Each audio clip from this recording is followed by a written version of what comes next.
Then in the meantime, I'm gonna get Joe. Hi, Joe. How are you? Hi, I'm good. Hi, Professor. Where are you, Joe? I'm gonna make you a co-host, and I'm gonna make Jesse co-host as well. Okay, and then who takes over after this? Is it Joe or is it Jesse? I think it's Joel.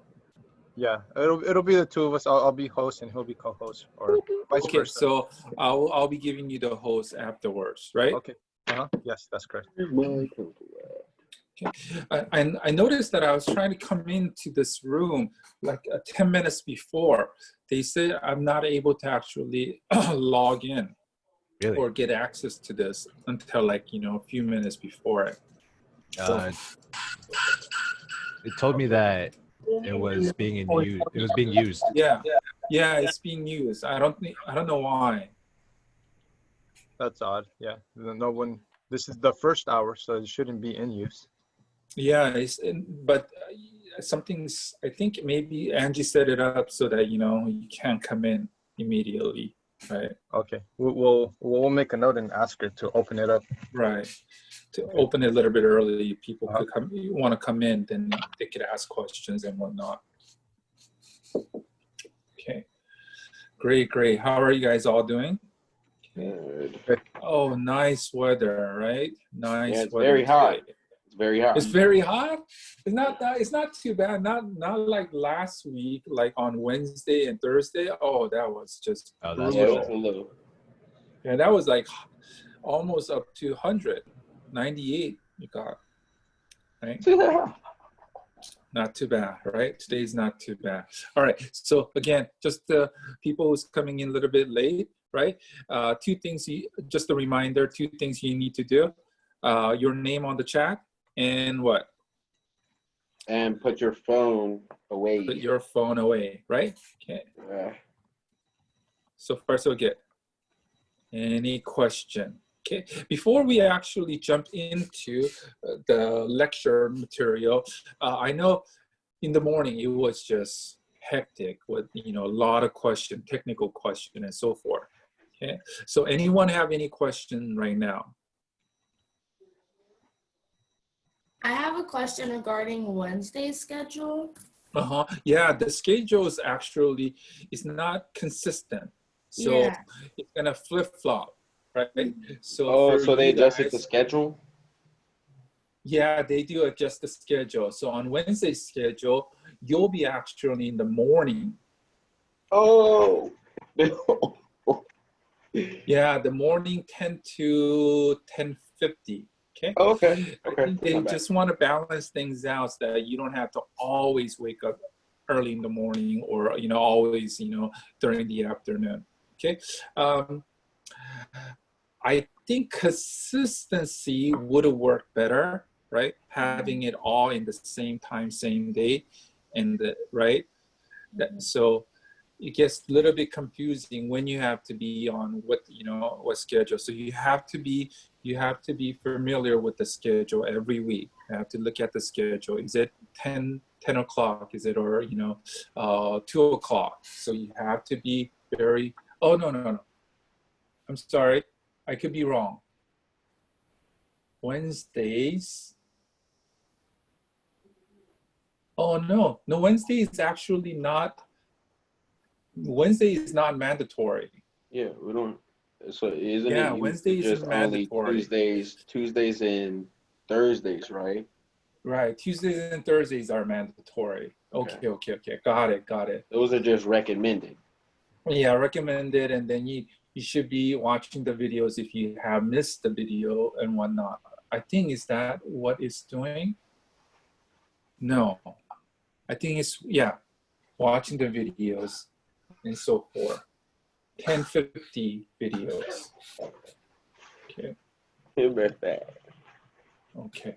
So on Thursday, you'll be here, and then on Friday, you'll be mandatory with Professor Connolly, Lewis, and Alex. On Friday? On Friday. And Do you know what there's time? Trainer, Madison, and Joel. What time?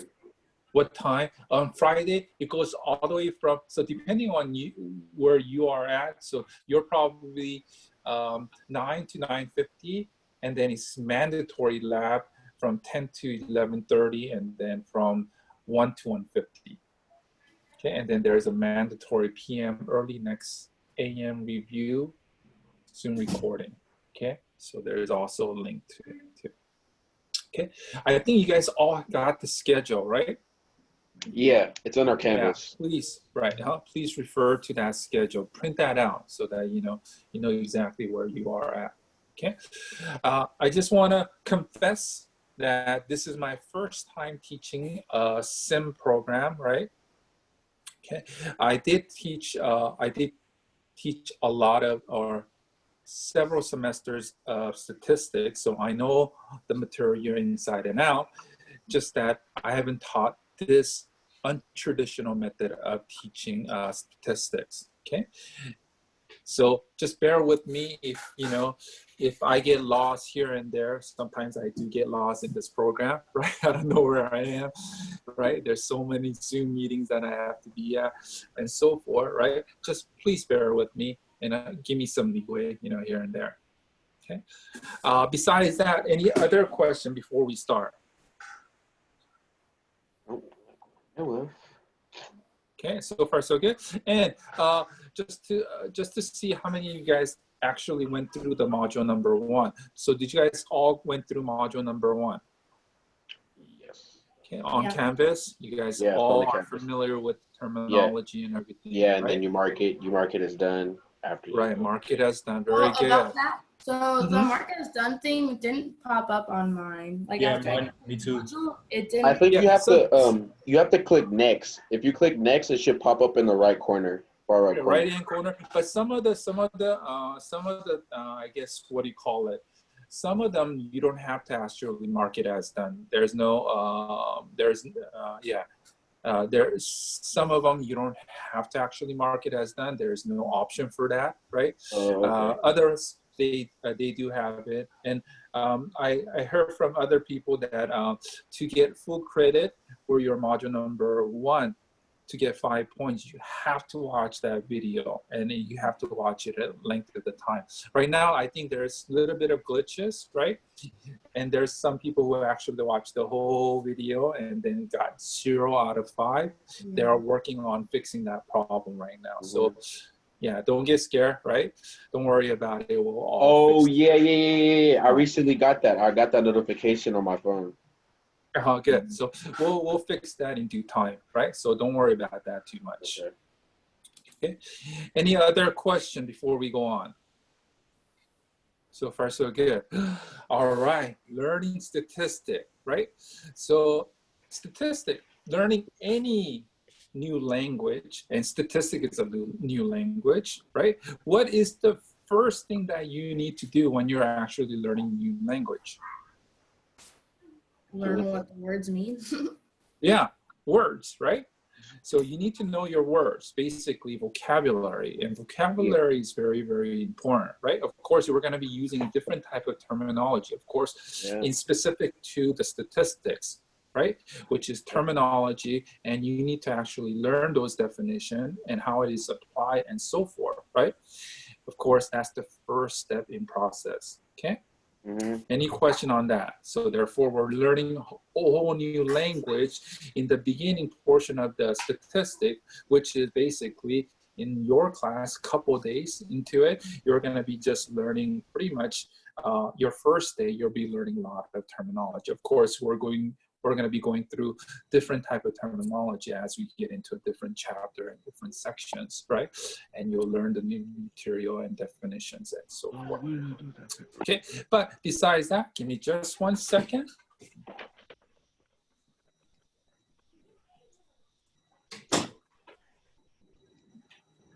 Just closing my room.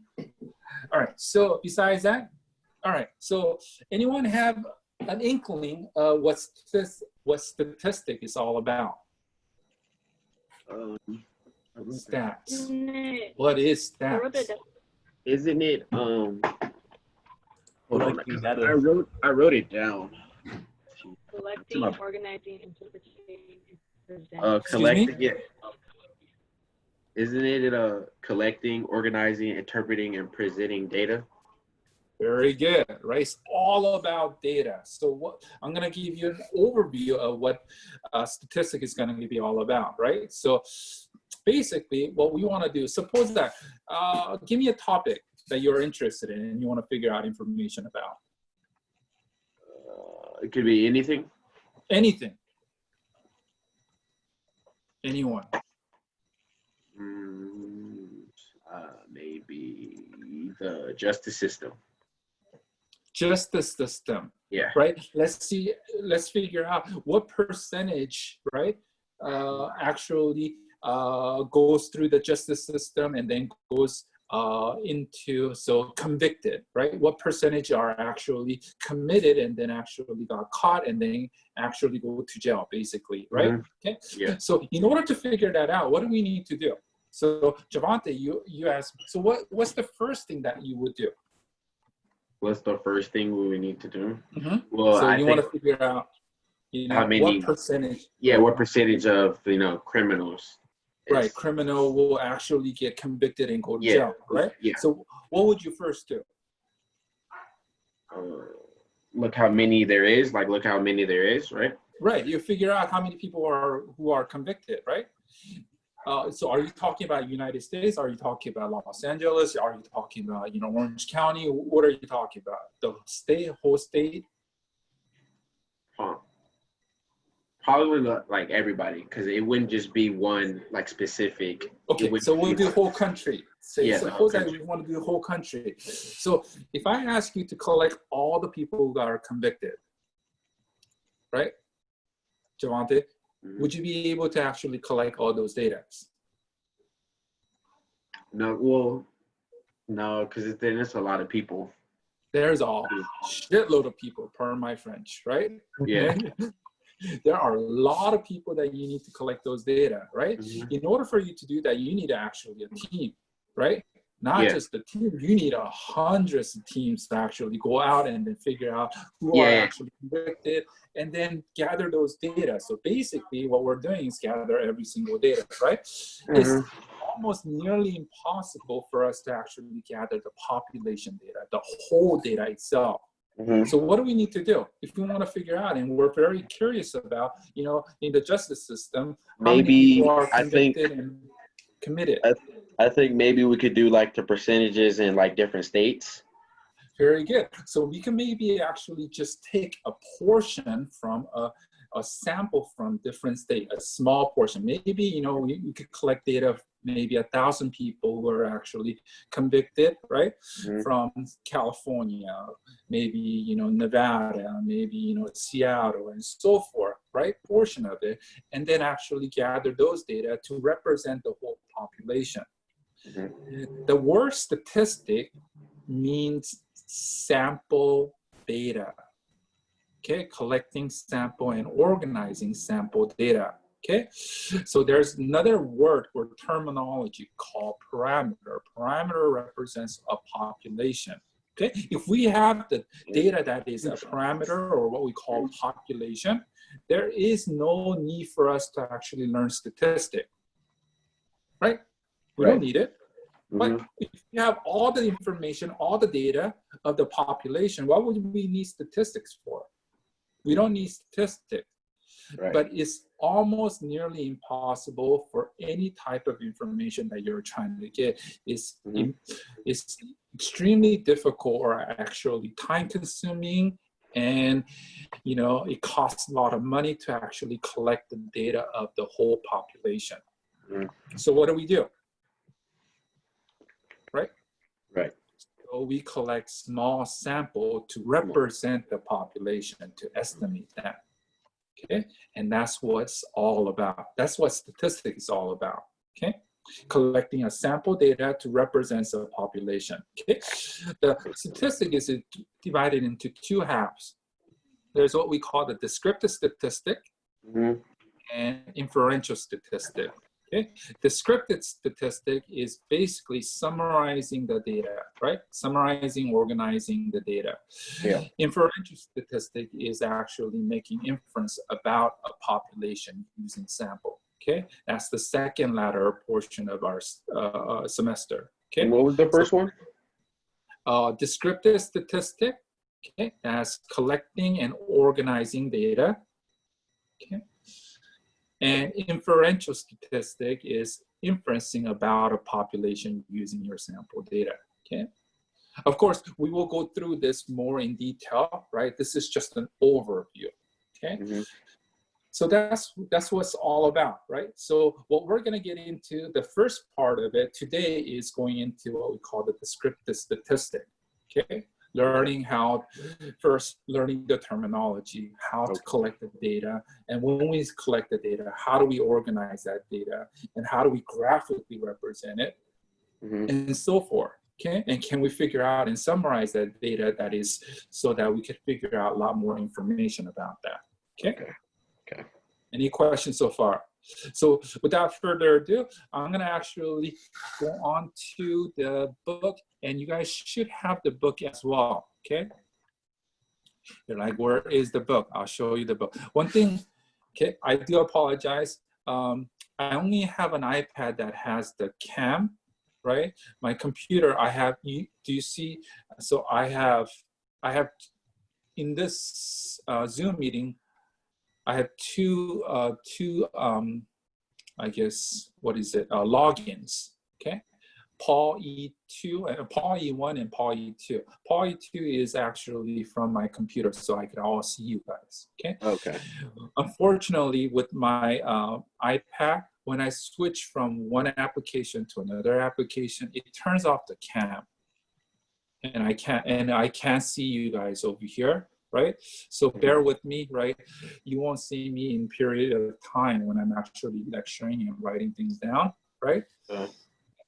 But if you have any question, I could hear you. Of course, you could also type it to Joe or Jesse. Raise your hand, Joe and Jesse. Let's introduce yourself, right? So you guys all met Joe and Jesse here? So, hi class, my name's Joel. I'm one of your tutors, and yeah. The lead trainer here, Jesse as well. Yeah, I am. Oh shit, yeah. I'm Jesse, your group leader. Silas, you might not have seen me, but I'm your group leader. I'm going to be with you most of the time in your tutoring sessions and your classes. Okay. So let's have fun. Okay, let's get Yes. there. I'm just the coach, Sir. right? So I'll be instructing, giving you an overview. These two people right here, Joe and Jesse, will be the majority of the time most important people to you. Okay? Cling on to them, bother them, whatever it is, right? Give them, text them, whatever it is, email them. If you need any help, of course, you could always email me as well, right?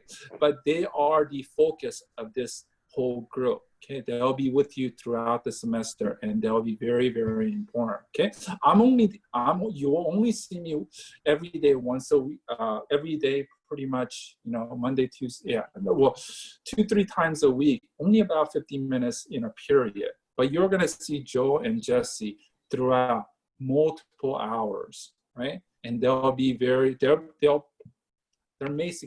basically the go-to people. Okay. So far, so good? Yeah. Any question? Okay.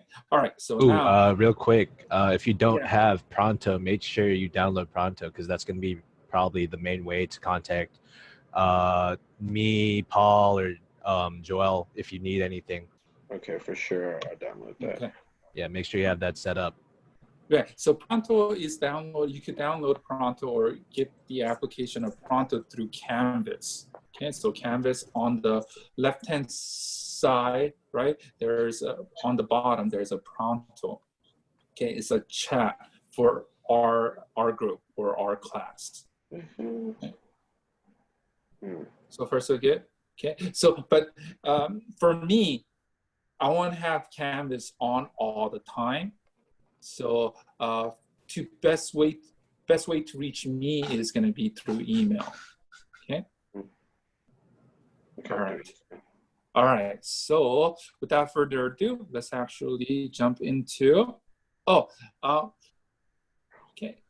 Just a reminder, okay, there is a quiz that is going to be due, I believe, tomorrow. Tomorrow, yeah. I believe that's tomorrow. And also, I'm going to leave it up to Joe and Jesse to go over the app, the DICE app, I believe, right? Yes. Going through the Stack Crunch. They'll go through it step by step and then showing you how to actually use Stack Crunch. You guys should all register to Stack Crunch by now, right? Because the orientation is the registering portion, right? So, and then they'll show you how to use those, the Stack Crunch applet and so forth, okay? All right. Let's go on to here. So here, okay. This right here, you could get this right here on your Canvas website. Okay, so Canvas, where is Canvas here? So Canvas. Professor, so could you share your screen? Oh, sorry. I always do that. No, and it's I okay. am recording, right? Yeah, I am recording. Yeah, it's recorded. Yeah. I forgot that I'm not sharing my screen. Okay, better. Okay, so here, so where do you find that textbook? Okay, so it says textbook and chapters right here. Okay, you can see that right there. Okay, so on your Canvas, right, on your respective course, push that, and there's your downloadable PDF version. Okay, which is what we're going to be looking at right now. Okay, so first we'll get. All right. So that's what this is. Okay. So unit 1 through 5 is, I don't know exactly that downloaded version is actually module 1 through 5. I think it might be just your module 1. I could be wrong. Okay. But let's go through this. Okay. Data is messy. So we're looking at a point of view, if as a statistician, that what you are, right? That when you actually go through an experiment, a statistical experiment, this is what you're going to be going through. You're going to be going through a messy data, okay? So here, to organize, so in this module, to organize, they have icons here, learning objective, right down. So look for these icons and what they mean, right? Key phrases. So it's not really part of statistic, it's just part of the textbook, right? Okay, so try this out. Try this without looking at the answer first and so forth. Okay, important questions and so forth. Okay, all right, so let's go to your module number 1, unit number 1, module number 1. Okay, so learning objective for mod 1. Okay, what you need to know here is what is data, and we kind of described, we went over verbally what data is, right? Okay. What is an observational unit? And we'll describe what observational unit is. What is a variable in terms of statistic, not algebra? Okay. What are numerical and categorical variable? What are discrete and continuous variable? Okay. So first we'll get any questions. So you guys went through all this right here, and you guys know the definitions through all this. Yes or no? Give me a thumbs up when if you so. Thumbs up. How do you actually do thumbs up? You did it on the screen, right? You can click on the participants tab at the bottom of your Zoom. And next to your name, you'll have the options of more, or you will also have you have reaction. On the bottom, there's a reaction too. So reaction, thumbs up, just like that, right? If you have thumbs up here, right? Okay. Then I will kind of skim through this right here, okay? So if you guys went through your module, right? Module number 1, then you should have all the definitions, okay? Let me give you an example here. Suppose that, right? I want to figure out the average height of Cerritos College student. Okay. Right? So far, so good? Yeah. So what's the first thing that you need to do? Figure out the percentage of students. I want to figure out the average height of students. What's the first thing you have to do? Average height of students. Alicia? Take the height of each student. Right, take the height of each student and measure each student's height, right? And then collect those data. So basically we're collecting data and collecting information, right? Okay, so now let me ask you, what is your observational unit?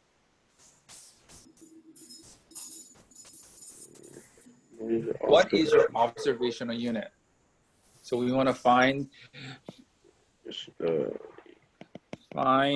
the average height of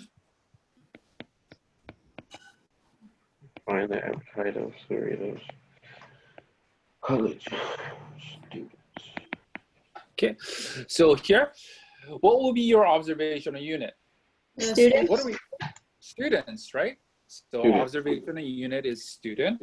What is the variable here? Height. Average height. Excuse me, say one more time. Height. Height, very good. Not average height, but height, right? Height. Okay, so again, students, right? So that's what you're observing, their height of the students, right? And not every student have exactly the same height. It varies from one student to another, so that's why it's called a variable, right? Okay. Right. One might be 5'9", other might be 6'3", right? Okay. So far so good. Okay. All right. So now, what are we talking about? So is that variable a numerical or categorical? Numerical. Numerical. Of course, numerical. Why numerical? Because the height is it's a number. It's a number in range, right? Very good. Okay, a numerical. And a little bit more specific, that numerical variable height, is that what we call the discrete or continuous? Continuous. Continuous. Continuous. Why is it continuous? Because it has a decimal, like you're 5'7". Oh, who is talking? Hey, we gotta give her. Who is that? Share. Rocher. Well, we gotta give her a spin. Oh, I already got her. Oh, yeah, good. We gotta give her a spin. Okay, you get bonus Yes. points, MVP points for that, right? Good, very good. I'm gonna give you 2. Excuse me? I'm gonna give you 2. Oh, good. All right, you get 2 MVP points. Okay, all right, so basically continuous. So what we did, just by looking at an example right here, statement here, find an average height of Cerritos College. We went through basically module number 1. We went through the whole thing, okay?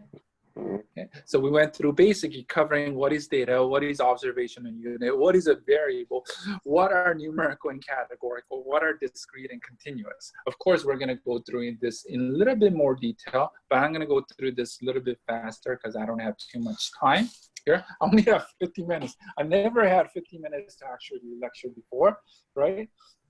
But this is not traditional. This is what you actually went through before, and then just reinforcing what you actually went through. Okay, before we actually go through the whole thing here, is there any question before we cover and hit other points, each points more in detail? Not at all. Okay.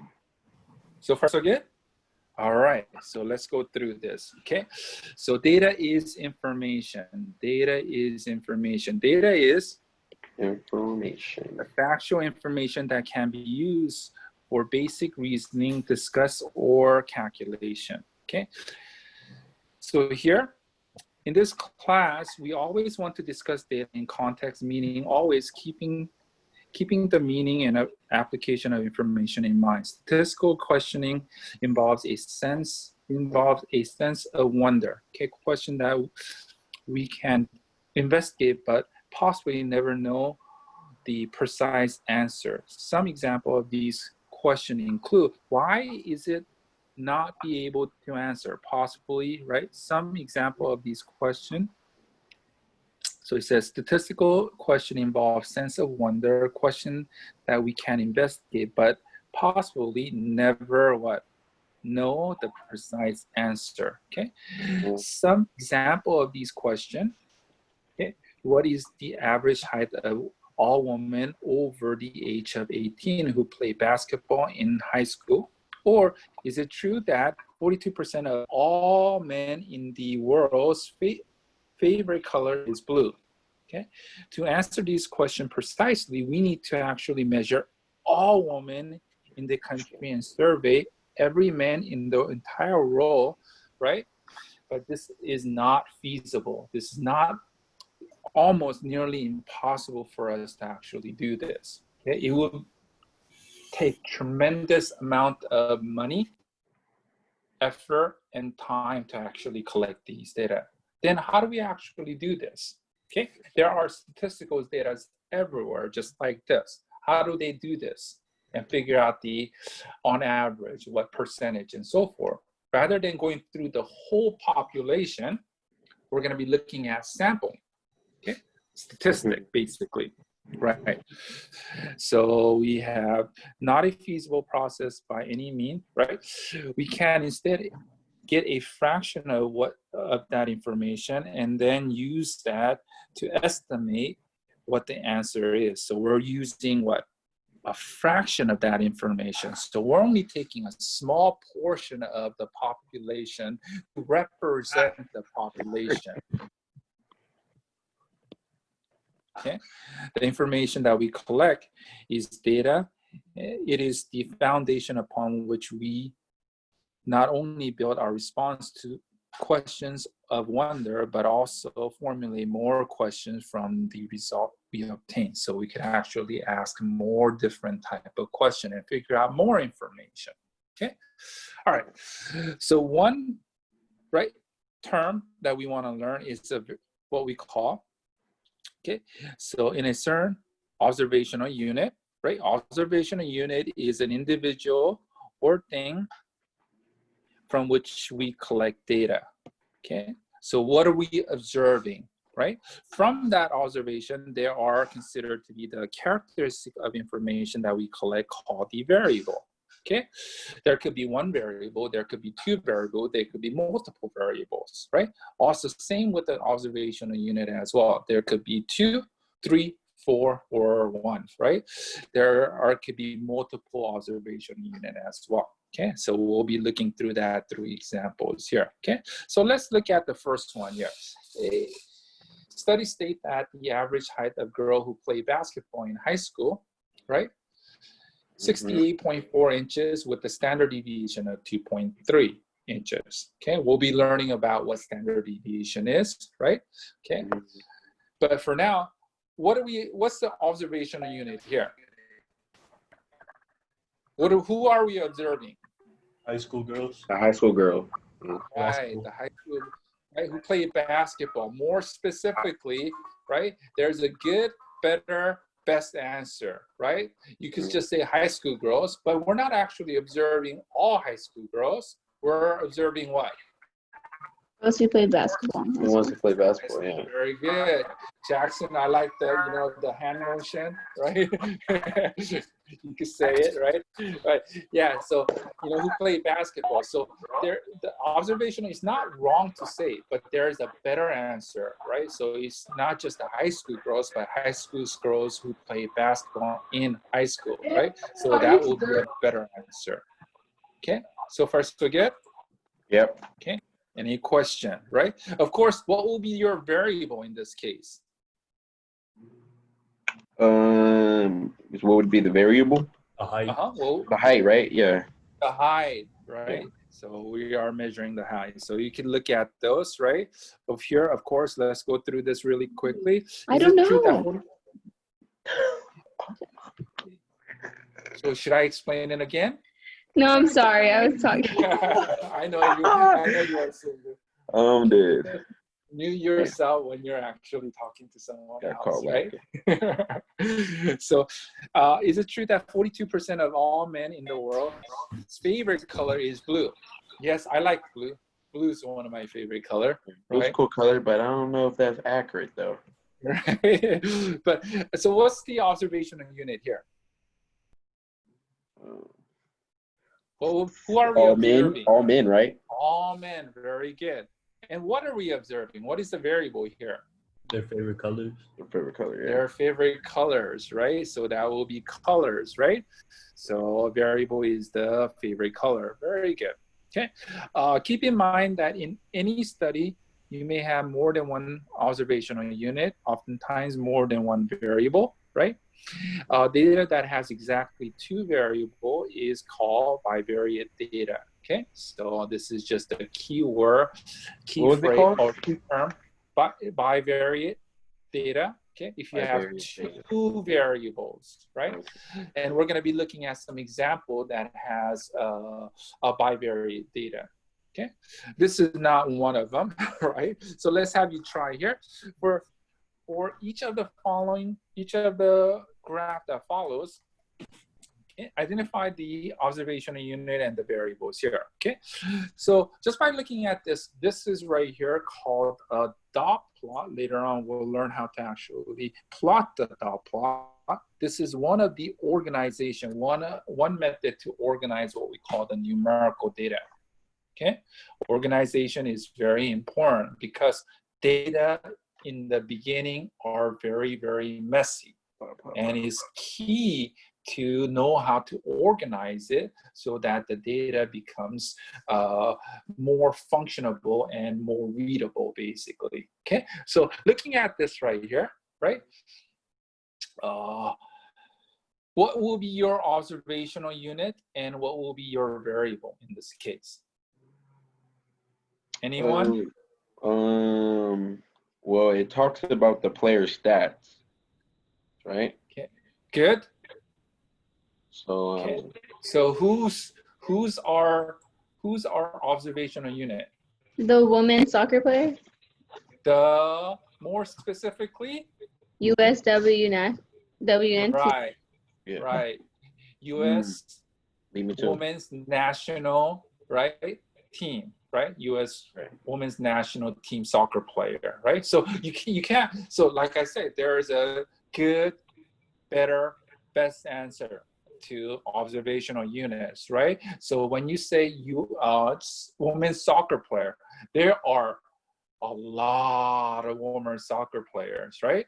Okay, in the entire country, but there's only what handful of U.S. national women's soccer player, right, on the team, right? So therefore, there's a difference between those, right? Okay.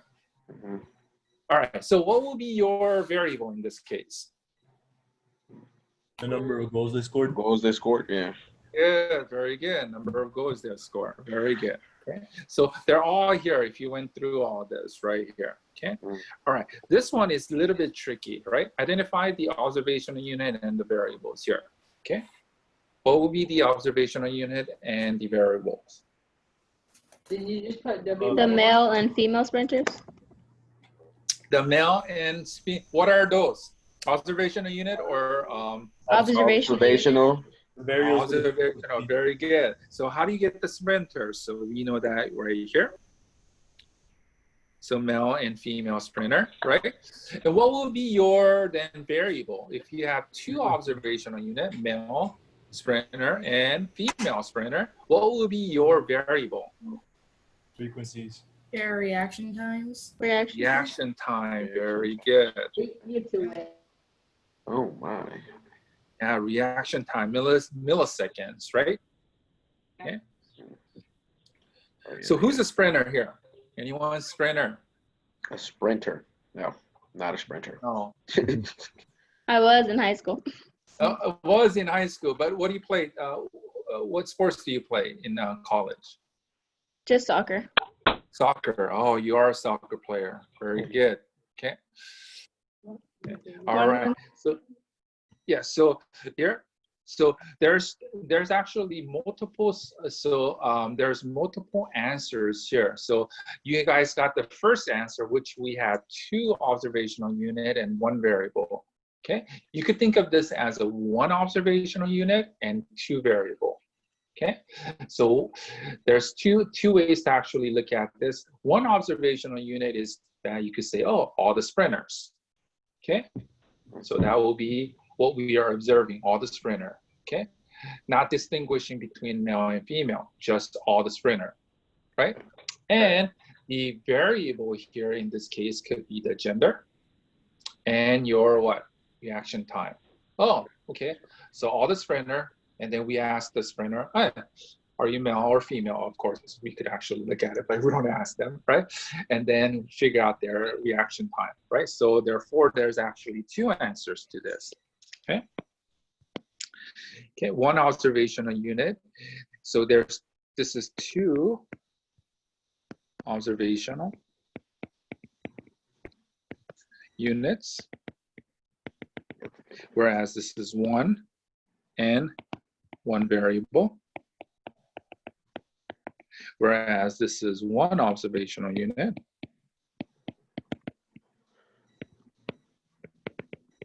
and two variable. Okay, so there's a difference, right? So number one says, okay, one of your observational unit is a female sprinter, the other one is a male sprinter, and we have one variable, reaction time, whereas number two has one observational unit. We observe that as a sprinter, right? And then we have two variables, gender and reaction time. So far, so good. Okay, so identifying what is an observational unit, what is a variable is very, very important in statistics and when you're studying. Okay, all right, so let's look at here. This is what we call a two-way table. Okay, two-way table, or another word for this is a contingency table, two-way, 2x2 contingency table. Okay, we'll learn that when we go and look at some inferential statistic that deals with what we call chi-square. Okay, so identify the observational and the variable here. Okay, so let's look at how are you doing with the time? Not good. All right. So here, what are the observational unit? What is the observational unit and the variable here? This is what we call the bivariate, right? So what's an observational unit? Just by looking at this table. The Drivers. Okay, you go. Oh, hey, go ahead. No, go. No, you got it. Good, very good. So we have drivers. And what is the variable in this case? Variable? Oh, the variable? Are you asking what the variable is?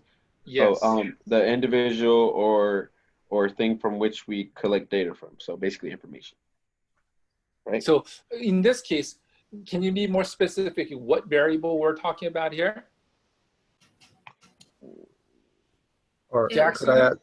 could I ask the question in a different way, Professor? So Yeah. So you said the driver is the thing we're observing, right? And what about the driver will we be observing? What characteristics about the drivers, or what information are we gonna take from a driver's profile, I guess? Whether or not they phone cell phone. Excuse me? Who said that? I did. Oh yeah, that's correct. Whether or not what was it that? Whether or not they use a cell phone while driving. Correct. So that would be. There's another one. That's one of the variable. What will be the other characteristic that they're observing? The speeding violations or no speeding violations. Right. If they have a speeding violation or not, right? Okay. So that will be your two variable. This is one of your example of bivariate data. Okay. So far, so good? Any question? I'm kind of running out of time, so I'm going to quickly go through this right here. I'm going to have you guys kind of go through this one right here on your own. Okay, so we have these two. So Joel and Jesse will probably go through this more thoroughly if you guys have any question, right? Yes. Okay, what I want to hit on is that when we talk about variable, there are two types of variable that we're going to be looking at. Again, like I told you, we have categorical variables and numerical variable. Okay, so category are characteristics that do not have objective question. Okay, so far so good. And numerical variables are numerical statistic or characteristic that can measure in objective manner, like height, age, vehicle mileage, account balance, and so forth, okay? And college units, right? Okay, these are numerical, okay? One thing I want you to, okay, so categories, right? So categorical variable describe characteristics and describes categories, different categories, right? Okay, but categorical variable could also have numbers. So for example, okay, when it says right here, disclaimer, do not, so numbers do not automatically make data numerical. Okay, so suppose, of course, zip code. What does zip code actually describe? The area you live in. Area or location, right? Same idea with the area codes, right? What about Jersey? Jersey number. Jersey number. It describes a player. Right, it's attached to a player. That, so can you actually say, oh, jersey number 23, right? And then jersey number 8. Who is greater?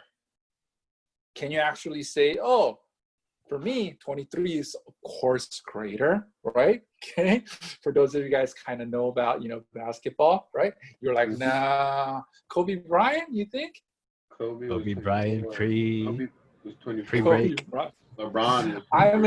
I'm in the era that I grew up with when I was little, watching Jordan, right? Magic Johnson, Larry Bird, right? So I'm more fond of those type of players. 23. Kobe was, I mean, Michael Jordan was 23.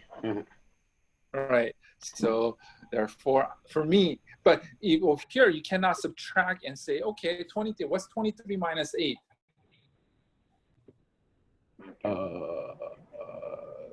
15. 15. Do we get? Can you actually Michael Jordan subtract Kobe Bryant and get 8 or 15? Who's 15? I don't exactly know, right? So we cannot do that. So this is not considered to be numerical, right? Okay. So far so good. Okay. Any question? Of course,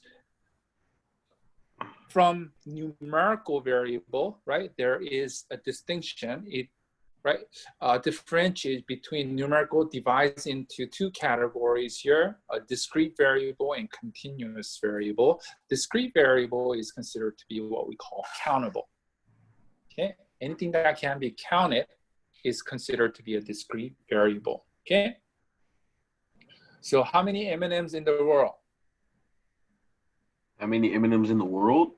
Yes. Shit, that's a lot.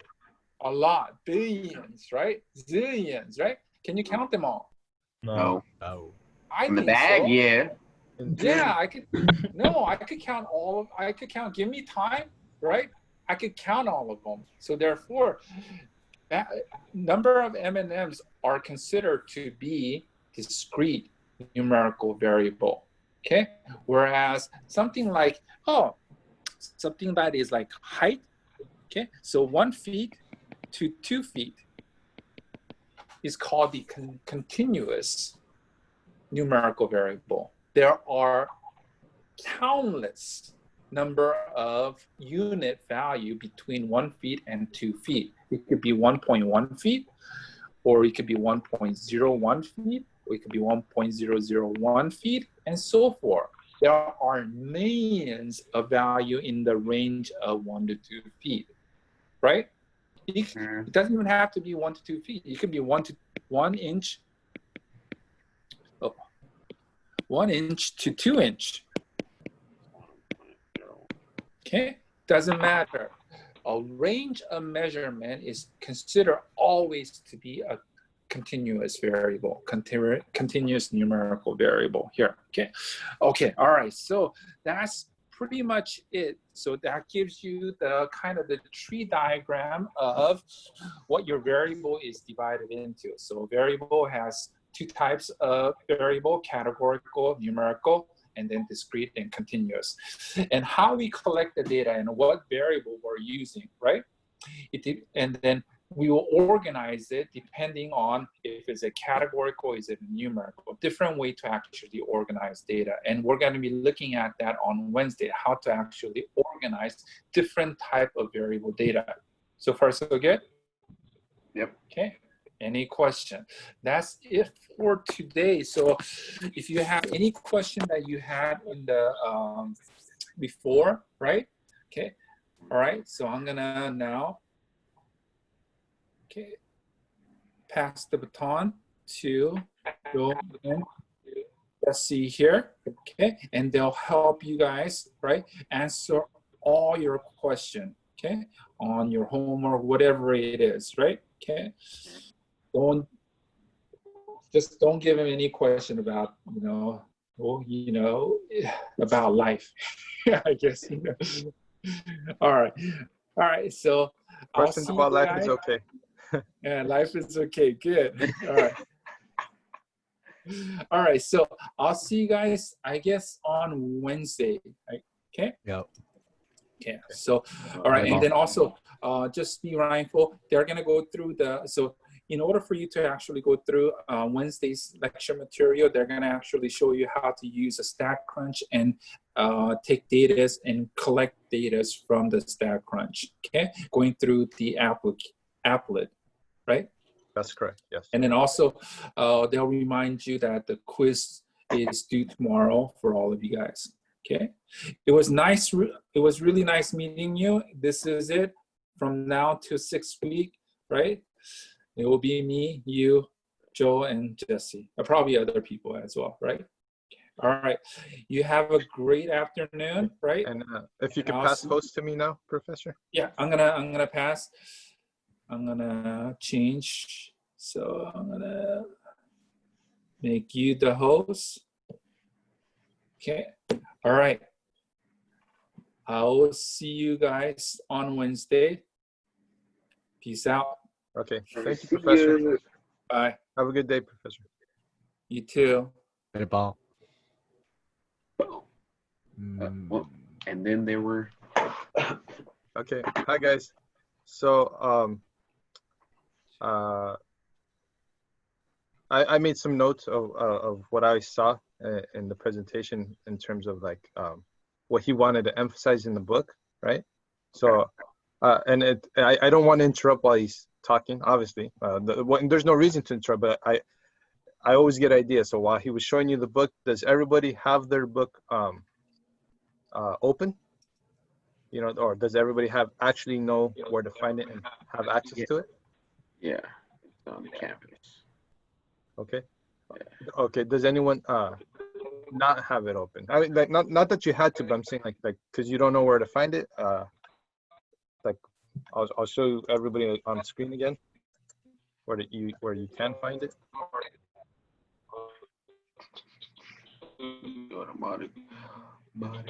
So you would go to your professor's dashboard class. Sorry, the audio is a little funny right now. Is anyone not muted? Well, unless you're saying something. Is anyone not muted? I'm for sure not muted. Ooh, I don't Okay, know so what's let's try. happening. Yeah. So let's try to take turns. So if you are making a comment about finding the book, just take turns or try to mute because the background noise gets a little crazy. Hold up. Let me see if I can. Because it says it's coming from Isabella's, but she muted, so I don't know what's happening. Okay, we're okay. No, sometimes it happens. That's cool. Okay, so I was just trying to say you probably are only taking one class, but if you are taking more than one class, you'll find it. And we are right here, this one, right? 2, 3. Ooh, I don't know. No, yeah, we are. He only has one class, Yi. Oh, he does? The only professor that has 2 is I think Coltman. Because that says 10. I'm at 2. Unless it got updated. Yeah, I don't think our times are really related to our Zoom times or schedule. Oh, no, I see it. Yeah, okay. No, I just found out because like Kalisher is on the school website says 12:30 to 3:30, but her Zoom sessions happen mostly from 2 to 3, like the later half. Oh, of it. really? Yeah. I don't But even again, see. it I see gets shuffled. calendars. So we are in Yi's class. He has one section, and if you want to find the book, you can go to modules. It won't look like this for you. So actually, let me also explain to you. When a tutor is showing you something on Canvas, feel free to remind them to put themselves in student view. Or if they don't, you can still kind of make sense of the website, but the website looks a little different for us as TAs because we have access to a few more features. So if it gets confusing, like I guess let them show you out of student view, but if it gets too confusing, ask them to enter student view and we'll do so. And it'll look more accurate. Yeah, that's what it usually looks like. Right. So you see, it's. I'll try to remember to always do it because it makes a big difference in how you navigate. Yeah. Okay. So textbook chapters, and then you can either download the book or save it. I already saved it more than once. So PDF. you could also hit the downward arrow if you don't want to download. This is very important because then you could have it open up in a browser window, right? So if I hit preview, it'll open up in the canvas. right?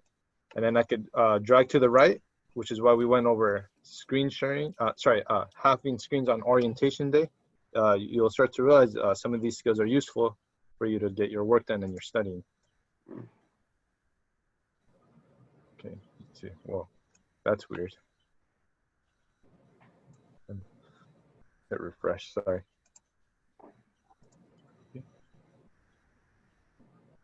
Is it me or does it look really weird? Yeah, I think it's just.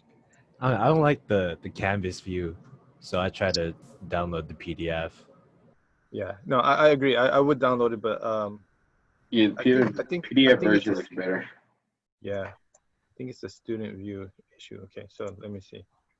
Oh, true. Let me see. I'm gonna try opening it. Okay, so if you did download it, then it is easier to manage with the PDF. Yeah. So it'll look like this, right? Okay, so that's one thing I just want to point out. Like while taking notes, if he's taking notes too fast or he slid past something, don't get that sense of anxiety, like, oh, I didn't write it down. What did he say? Don't get discouraged. Yeah, you're gonna have an opportunity to go look at the PDF, and all our sessions are recorded anyways, right? Second Yep. thing I wanted to point out was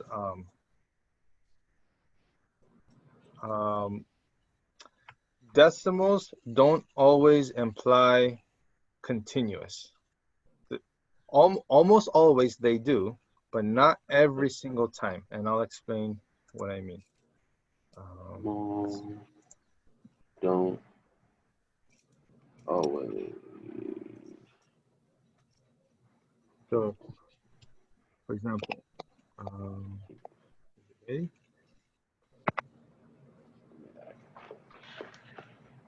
So money, right? If you have $12.58 and then $12.59, those are decimals, right? But there is a leap between 12.58 and 12.59. 58 cents and 59 cents. You will not be able to find a value whose decimal is, let's say, like so. Does that make sense? So decimals are not always continuous. You have to then ask, what's the resolution, or how fine-tuned can that decimal get? So for like distances in miles, you could have a value like this if it was distance, right? I'm also thinking, I'm trying to think of what else might be something like that. Wait. Yeah, well, oh yes, I mean to say a decimal that's not all continuous. Money is the only one I can think of right now, but if anything ever comes down to only fractions, or maybe like I don't know, Legos might be like if you have a bar and then you have an eighth of a bar and a 16th of a bar, then you're not going to get any smaller than 1/16 the length, right? Like, so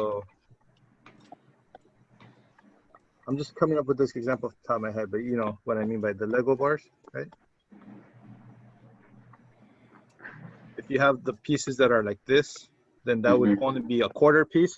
The next piece, the smallest piece you're ever going to find on a Lego set is that little single one. And so now this would be 1, 2, 3. Well, I didn't draw my picture right, but this would be 1/8. And so that's the smallest of a fraction you're going to get. So 1/8 is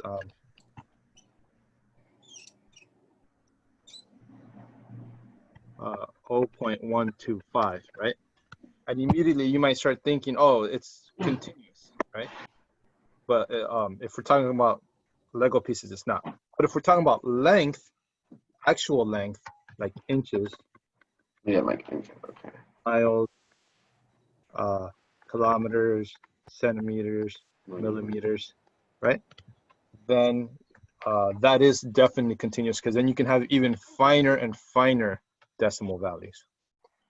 So does that make sense? Miles, kilometers, meters. Yeah. So this is definitely continuous. This is not. And those are continuous, right? Inches, miles. Yeah. Okay. Inches, miles, kilometers, anything that relates distance is continuous. But anything has subunits, like a penny or 1/8 of a bar of a long Lego piece, Relates that would be the smallest subunit. to distance is continuous. Okay. Okay. I'm trying to see what else I observed that I wanted to draw attention. Well, I guess we'll go through the examples. So we did the U.S. women's soccer player. He was talking about good, better, and best answer, right? So a good answer would be, oh, this chart is about soccer players, right? Like, it's true. I mean, it's not wrong, but a better answer would be, this chart's about the U.S. women's national team, or that it's now we get more specific, right? You could say one of these dots. What does one of these dots represent? You could say a player. That's true, but you could be more specific and say it represents a soccer player. Well, that's true, but you could say it represents one female soccer player on the U.S. national team. Best answer, right? Now you could say, what's the dot mean? Like, what is this actual dot mean? Like if I were to say, I'm trying to write. I'm using a status on the screen. Okay, so someone would ask me, what does that dot represent? And I would say, the number of goals, right? Yeah, right. So I could say, oh, it represents that someone scored 7. That's okay, but it could be better. It represents a soccer player that scored 7 goals. That's okay, but it could be even better. It represents a female soccer player on the U.S. national team that scored 7 goals. Okay.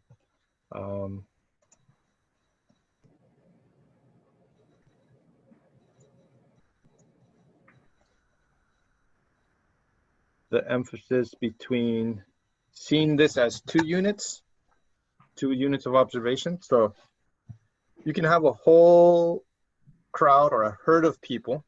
They're all sprinters.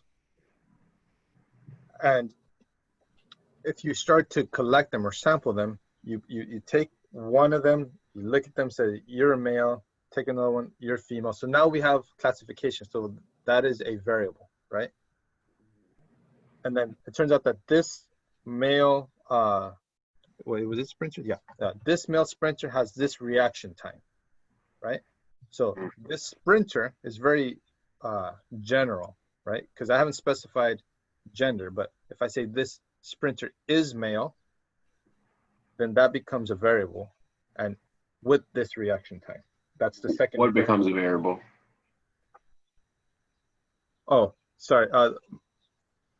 The attribute of being male. So that's a good question. So a sprinter, I could either already split sprinters into all male sprinters and all female sprinters.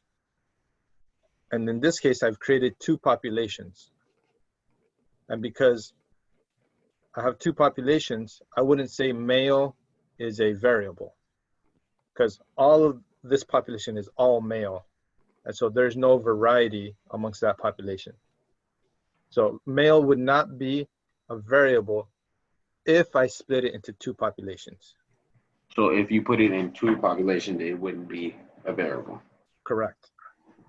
But if I put all sprinters together, then male would be a variable, because this sprinter could, any random sprinter that I pick out of the group could be either male or female. So that would be the variety of gender that I would have for each individual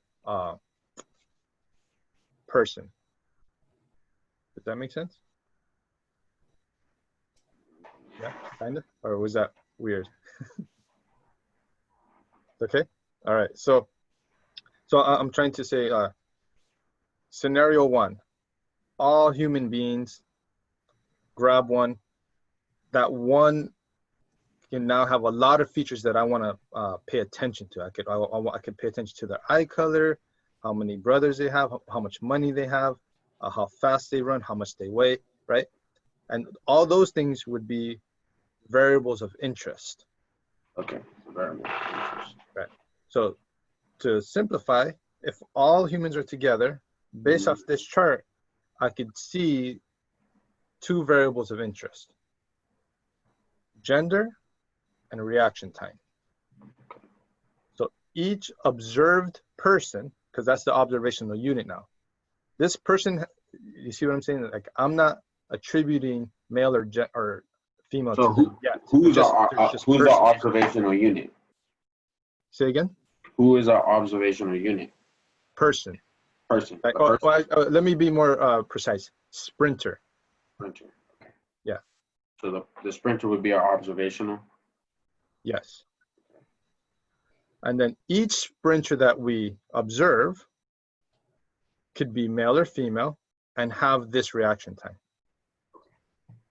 And so that's why when they're lumped like that, that's one observational unit, sprinters, with two variables of interest. Okay, now put that aside, completely different scenario.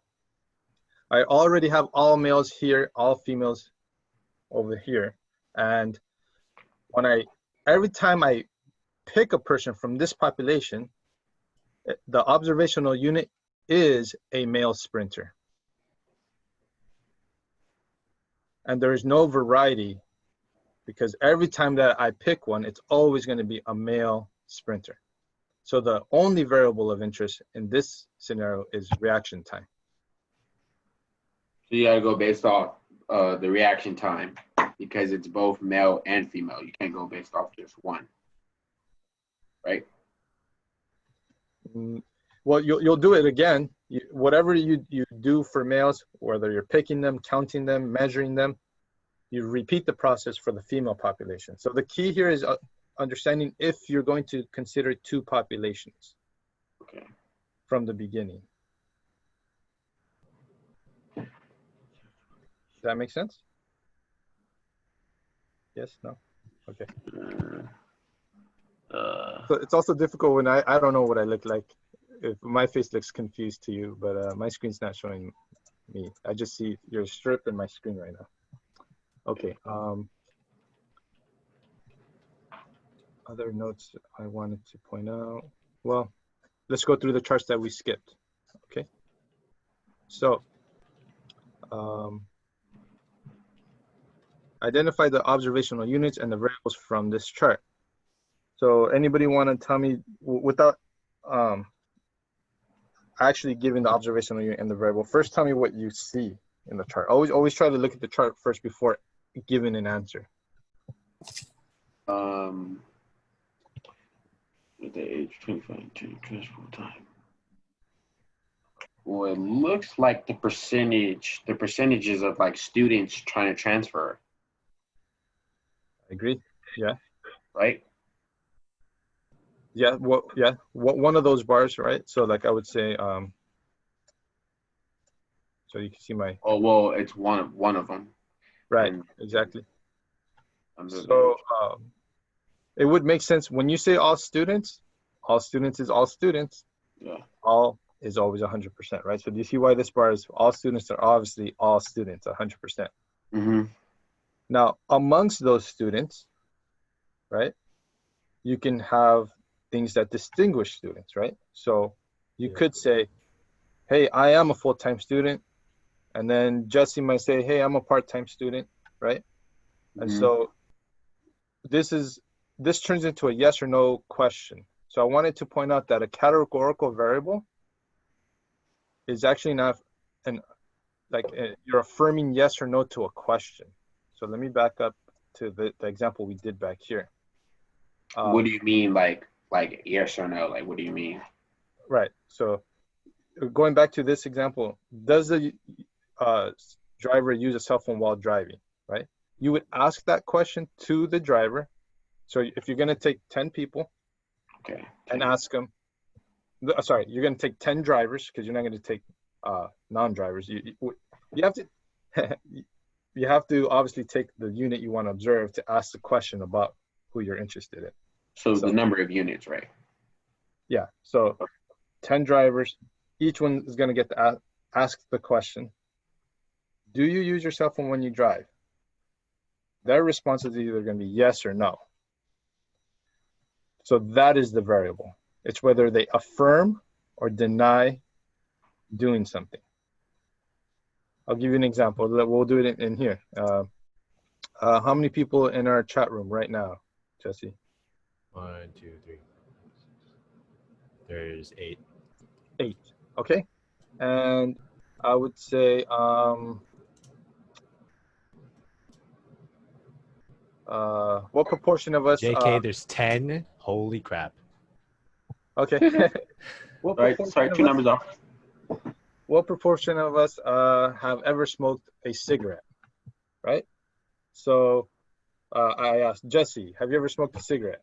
Yes. Okay. So I'm gonna count the yeses on my hand, right? So I ask myself, yes. Javante, have you ever smoked a cigarette? No. Okay. Silas. No. Jackson. No. Angelica. No. Alicia. No. Okay. How do you pronounce your name? Risher or Rish? Risher, yeah. No, I have not. Risher, yeah. Okay. Bertha. Oh, I think her screen froze though. No. Okay, got it. And Isabella. No. Okay. That's cool. All right. No, it is. It's like Good. so much more health conscious. No, it's a generational thing. I'll give you an example. Like, I remember when I was like 2-3 years old, and we go to a restaurant, and there's smoking and non-smoking sections in the restaurant, right? Yeah. Now I was tutoring a student, and we were outside at a coffee shop, and I think he's like 8 years old, and Damn. he really couldn't like stand the smokers outside. He was like coffee. He couldn't tolerate it, and I understand. I mean, I don't judge him, but I found a big difference in perception of what it is to be around smoking or not. So I'm not surprised that me and Jesse have smoked cigarettes, and younger people are eventually like turning away from it. So 2 out of 10 though, right? What I mean to say is I got to write this on the screen. Okay. Basically, you're gonna go off the percentage of how many of us didn't smoke and how many day. Right. But if I were to turn this into a two-way table, right, it would be, if you already know the question, I'm really putting yes or no. But if you don't know the question, then I have to put the question. You see what I'm saying? Smoke doesn't. Do you want to put this on StatCrunch just to show them how to make a table? Yeah, well, we can't make the two-way table for this, but I will make use of StatCrunch maybe for another question. Okay.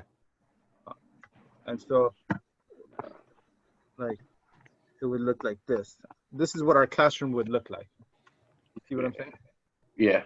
What I meant to say is that the variable is whether you smoke or not smoke, but the real variable is a response of yes or no to that question,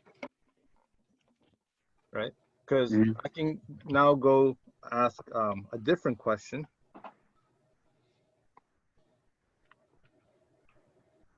And then I could ask for eye color, right? So I could say brown. Sorry, I don't want to write on this surface. Let me have a whiteboard at least.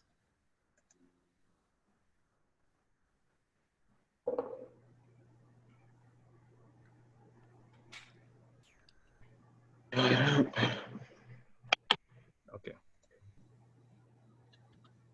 So you have brown, I guess blue, and then green.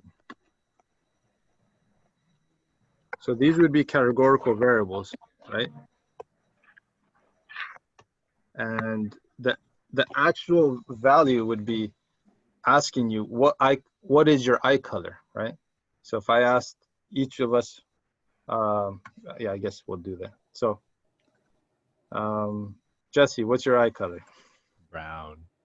Okay, so notice his response is brown. It's not yes or no this time. I could ask him, are your eyes brown? But I can't do that right now because I have three variables. Oh, three possible responses. So you just have to figure that out first before you can get a yes or no response. Correct. Okay. So his reply is brown. And Jackson, what's your eye color? Blue. Blue. Alicia, what's your eye color? Oh, sorry. Sorry. I don't even think we have any. Do we have an Alicia? Oh, we do. Yeah. Okay. What's your eye color? Alicia. Brown. Brown. Angelica, what's your eye color? Bertha, what's your eye color? Brown. Who haven't I asked? Remember, I'm on screen share mode, so I'm trying to, I don't actually get to see all your names. Isabella, what's your eye color? Brown. Jackson, no, I already asked Jackson. Silas. Ooh. Silas? If you said something, I can't hear you. Oh, what's your eye color? Oh, no, he's trying to talk. He doesn't. Type it in the chat. Sure. Yeah. Yeah, it's brown. Audio goes out. What do you reply, Jesse? Brown. Okay. Okay. So I think I asked everybody. Did I ask Oh, Javante? No, mine are brown. Okay. Am I gonna have more than 10? And then Javante, what's your eye color? Mine are brown also. Okay. So hopefully we have 10 here. 1, 2, 3, 4, 9. 5, 6, Oh, did you catch yourself 9. already? Oh yeah, and then myself. Oh, I didn't give myself. I don't have green. They're haze, brown, green. But okay, we'll go green. So what does that do for our chart? It means we have 1, 1, and then 8, right? So you'll notice that when you see that 8, don't think it's a number because it's not numerical data. And understand that the response was brown as opposed to yes or no. So I hope that provides a little bit of clarity to the PDF. There we go. Okay. So I want to make sure that you know that for some categories it's going to be a yes or no, and that the reason I'm emphasizing this plays a role later down about week 3 or week 4. For normal distribution, we're going to have something called P and Q, and those are going to be percentages of successes and failures, and those are related to yes and no responses. Okay. Okay, so coming back to this, right? This chart, I would ask, Jesse, are you full-time? Yes. Okay. And so we collect all the yeses, and we can see that if we ask all if we ask all students or 100% of students, 40.9% of this bar in here is full-time. But being full-time is not related to being under the age of 25. And it's not related to whether you want to transfer or not. So that's a different question we would have to ask, hence a different variable response you're going to get. Does that make sense? Say that again? That being a full-time student is how you respond to being a full-time does not affect how you respond if you're under 25 or if you want to transfer. Okay. Right? Like there are part-time students who want to transfer, and there are part-time students who don't want to transfer. Mhm. There are full-time students who want to transfer, and there are full-time students who do not want to transfer. Does that make sense? Yeah, okay, yeah, it makes sense. And so I meant to say that the fact that we have to ask a different question means you're going to get a different response, and that lets you know you're getting another variable. Sure, okay. Right. So this chart is students who want to transfer, but that's one feature of those students. Yeah. The other variable is full-time status, yes or no. Under 25 status, yes or no.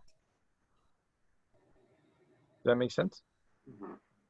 Okay.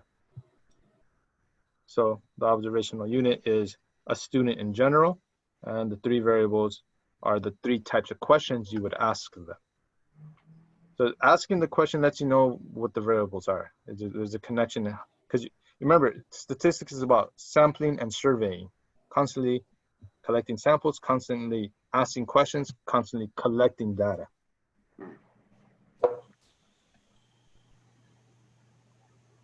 Arm span. I guess okay. So I'm learning too. I'm bad at this because I just scroll down and we just get the answers. You know, I should like scroll like this and then ask the question.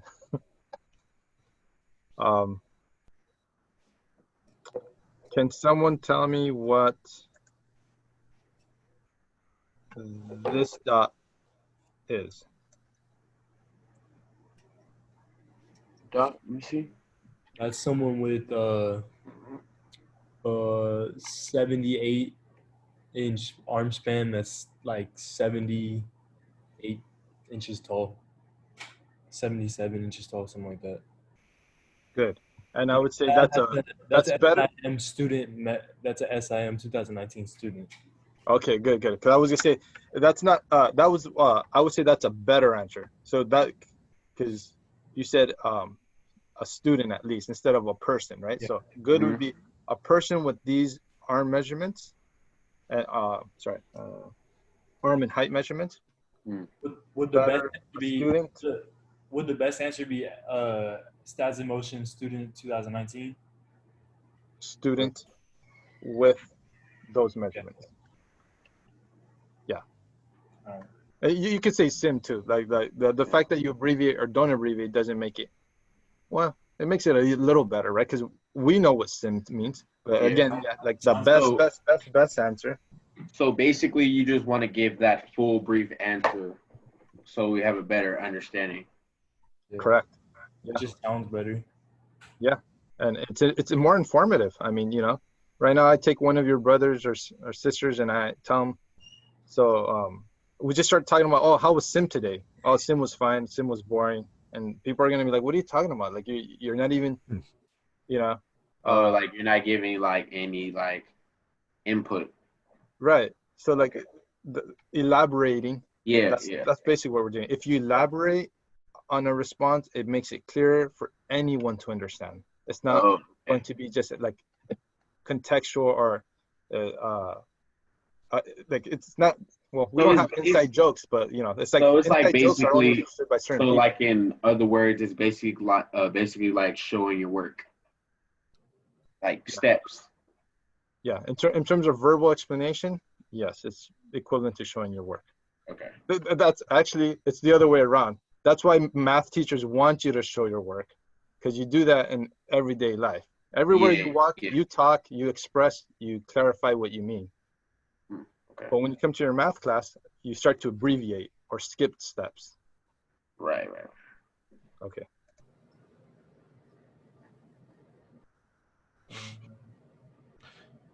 Okay, so I'm going to pull up a worksheet that, let's see. Oh, actually, what do you guys prefer to do? More or a different question, or try to do this worksheet? Because we have to get through this worksheet. I don't think it's going to be due or collected, but it's a starting point for calculating.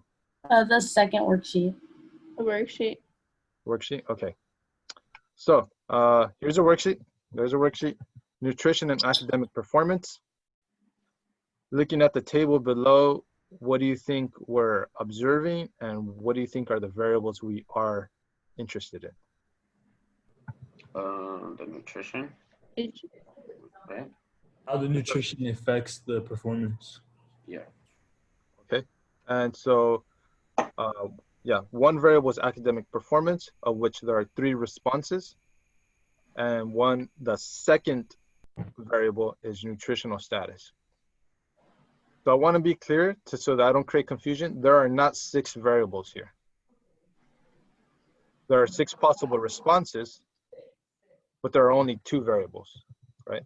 Academic performance and nutritional status. Okay, and I don't think anyone said the unit. We have no context, and they didn't tell us what it is, but I think we can deduce it from the fact that they must be students, because would not be academic performance for your parents unless they're in school, right? Okay, so part A, what percentage of students, oh, actually, no, let me go back. Does everybody understand that these are row totals and there are column totals? Yes. Okay. What totals? Row totals. So that's the total in the row. If you're adding like this. And this is the column total if you're adding downward. Oh, okay. And this is the grand total.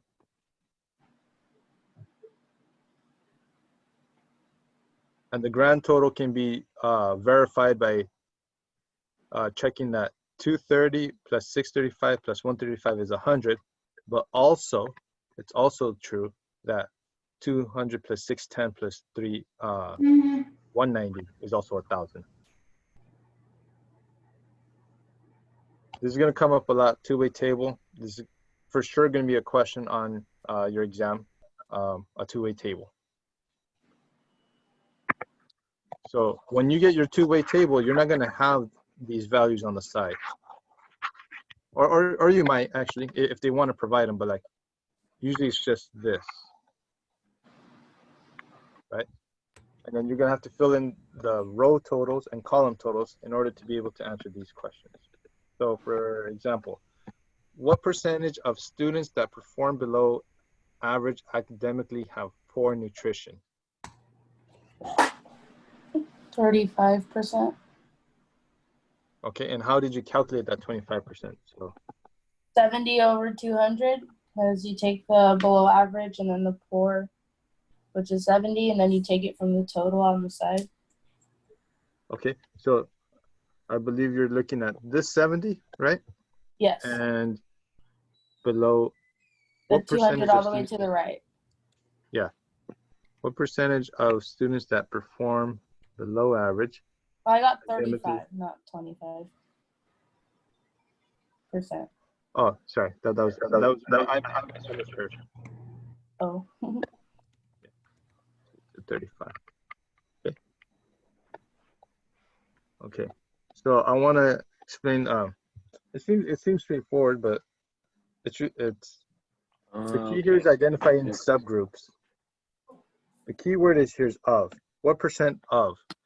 I could say what percent of our classroom is male, but I could say what percentage of the sim program is male, or I could say what percentage of the state of California is male. Do you see how I'm switching categories, right? I could say what percentage of Cerritos College is female, what percentage of the entire nation is female. So the key here is what percentage of, and you got to find out where your total is, because the common mistake is to take 70 and divide by 1,000. I've seen students do that before, right?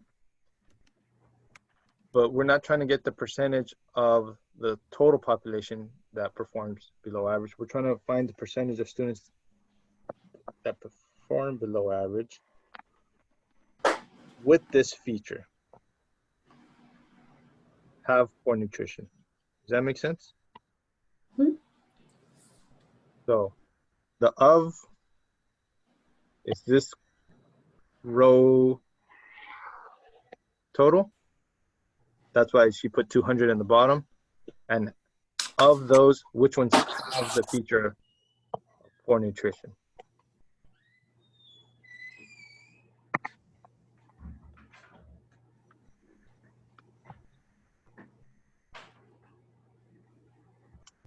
Okay. You guys remember Venn diagrams? Like from being younger, smaller? Okay. Okay.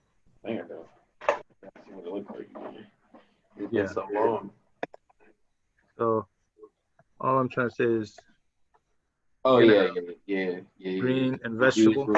You do right? a little comparison, put it right in the middle, and then you side them out. Right. So we're gonna want it to pay attention to the words and or. And an or. Yeah. Later. I'm just dropping little ideas that come up later in the class. So going on to the next one. What percentage of students that perform average academically have poor nutrition? So from here is our group with this feature of this. What fraction am I going to set up? Would it be? This meeting is being. Sorry, little echo reverb. Say it again. Would it be 130 over 610? 130 over 610. Yes, because we're looking at out of this group. Oh, okay. With the feature that have poor. What decimal does that come out to?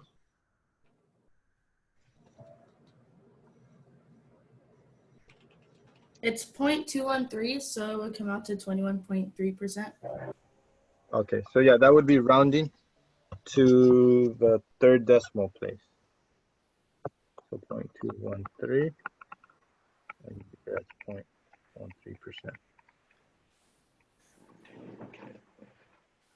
Everybody okay with moving decimals 2 places forward and back? This is the time that we would review those things, because you know, it could be a year since you've had math, or we no longer have a prerequisite where you have to take an exam to get into stats. So yeah. Really? Yeah. like that last year, or I think, yeah, starting this like fall, right? The past fall, you don't have to take placement exams or satisfy prerequisites, So bullshit. right?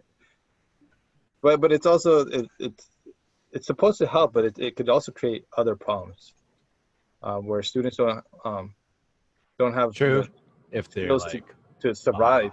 Yeah, but it does help them progress faster, you know.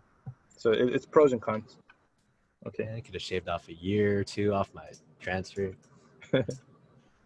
Okay. What percentage? Part C. What percentage of students that perform above average academically have poor nutrition?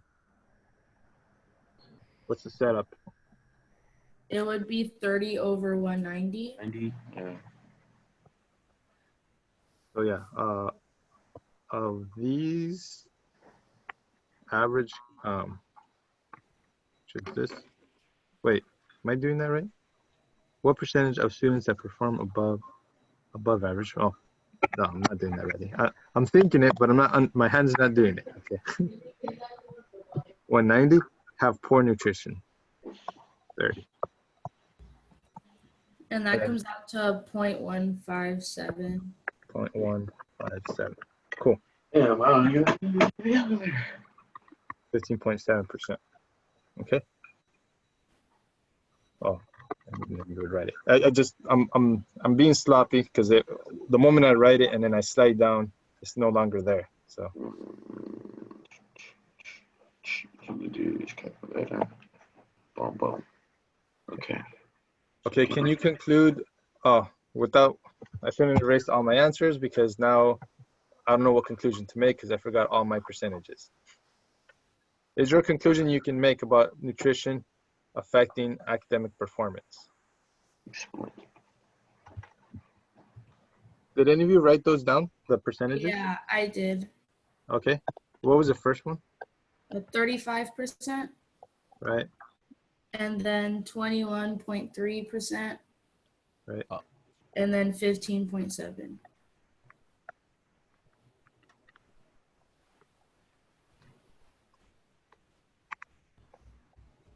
Okay. So can we make any conclusions that poor nutrition affects academic performance? I think yes, because it shows that poor nutrition causes lower scores because it was a higher percentage than all the other ones. That's a good question. Did we calculate higher percentages in the other ones? I mean, maybe we can deduce that. So you're not wrong. You're right. So some cautions. Using the word cause. In statistics, it's difficult to say one event causes another, and the correct word. But we haven't gone over these things. This will be hopefully later this week or sometime next week. The correct word is correlation. So when you see certain statistics having a connection to another set of statistics, you're going to say there's a correlation between the two and not a causation between the two. The one time that you can say there is a causation between the two is when you run an experiment and you control all aspects of the experiment so that you know that the only thing influencing the outcome is that one difference in a variable. Example, when we take lab rats, right? You take 3 groups of lab rats, but you breed them and you genetically modify them or you clone them to a point where they're identical in every way or as close as you can get them. And then one will not be given a drug, one will be given a drug, and the other one will be given a different drug, possibly. Right? And now when they ingest, the drug, and you study if their heart rates go up or if they go blind or if they grow more fur, whatever is it that they do, then you can see that the drug is causing that because there's no other reason for those anomalies to occur. Compare that to, let's take a set of lab rats that aren't part of the same family or aren't cloned, and then you give them a drug. How do you know that the drug wasn't like if they're having hair loss, how do you know that the rat didn't already have some sort of, hair loss, Previously. yeah, predisposition to hair loss in some way, right? So do you see what I'm saying? Like when we start calculating the numbers and we see a difference in numbers, we're just going to say the drug caused it. We can't be sure until you first sure create an experiment. So I'm saying you can use the word for causes, but for controlled experiments. And it's rarely the case that you always have a perfect control experiment where you accounted for all those things. Most of the time, there's another thing called confounding variables. And I believe, and there it is. I remember I saw it. So it's not mentioned in the book, so I have to go over what a confounding variable is.